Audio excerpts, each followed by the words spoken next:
Welcome everyone, it's time for another spooky, scary video game review. I'm your host, Bradley Overrated, and today's game is The Medium. Okay, whatever, man, let's just do this. Spooky season is upon us, and while I don't nearly have as much time as I would like to play horror games this season, I did manage to play through The Medium, a psychological horror adventure that focuses more on narrative than jump scares. This is a good thing. Nay, this is a great thing. I love it when horror games attempt to provide their player with an actual story rather than just cheap jump scares and cliche situations, which is going to sound really funny when I tell you the premise. This game is about Marianne, a woman who is in fact a medium, meaning she can split her person into two entities and venture into the Netherrealm where she will participate in the next Mortal Kombat. Okay, I'm kidding, but she does have this ability, and one day she gets a call from a man named Thomas who convinces her to come to a place called Neva and investigate the mystery of why some random guy called her in the first place. The thing about Marianne though is that she has forgotten her past entirely, thanks to amnesia, which is, in horror games, the most common cliche of all time.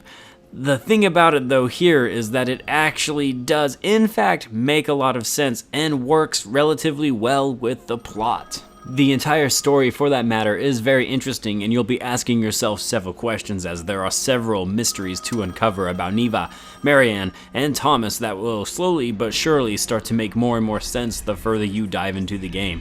I actually really enjoyed this story. This is one of the better narratives I've experienced in a while, and not just for horror games, for any game really. I really liked the conclusion and it made a lot of actual sense, which is a bonus because I'm usually left confused whenever I play a horror game that tries to give me a story. The Medium is impressive because despite the bizarre moments where you find yourself split between worlds, you never feel overwhelmed by the sensation. The game is beautiful in the graphics department, runs smoothly, and provides the player with simple yet satisfying puzzles to solve with an occasional tough one thrown in as well, and doesn't try too hard to force the player into horrifying situations. It feels natural when the horror actually arrives. Despite the game trying not to overwhelm you with vociferous characters, the game still provides a fair amount of horror overall, the majority of which comes through an entity that must be inspired by Buffalo Bill because he says several times that he wants to wear your skin. This guy will appear frequently, but not too frequently, and you'll find yourself having to sneak around him, trick him, hold your breath, and avoid him if at all possible while you make your way around Neva.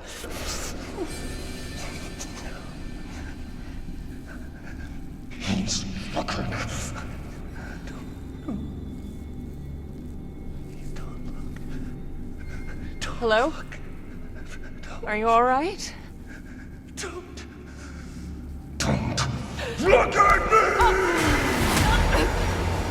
me! He's not the scariest creature I've ever seen, but he does a great job of keeping you on your toes and thankfully doesn't appear too often and become static.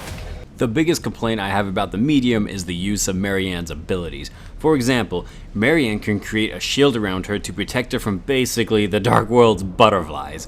She can crouch and sneak around and even hold her breath to not get detected, but all these options feel underutilized in the game. Despite the game having fun puzzles and interesting environments, I do wish I could have had the opportunity to explore more or needed to use the shield or other interesting concepts the game cooked up. Instead, I found myself solving puzzles without needing to do much other than walk around between the parallel worlds. This really didn't hurt my view of this game, however.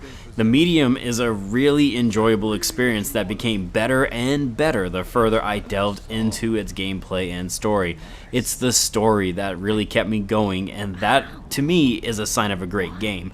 The gameplay, even with those setbacks, holds up well enough to leave me satisfied on a whole, and I will definitely play this game again in the future. I'm going to give The Medium for the PlayStation 5 an A-, and here is why.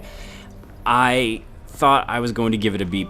I actually really struggled at deciding on what grade to give it between the two, even though it's not really that big of a difference, but to me, personally, I always favor games with a little bit more story and try really hard to execute the story and make it all fit together, and I just don't get that very often when I play a horror video game, and The Medium gives me a really awesome story, and I really love the conclusion, so I'm giving it a few bonus points for the conclusion, which is why you really need to play through the whole game, and that is why I'm giving it an A-. And this, my friends, concludes this Overrated review. Everybody, thank you, thank you, thank you. I love you, you're beautiful, and I will see you guys on the next video game review. I am Bradley Overrated, out like a trout, and have a great day, everybody.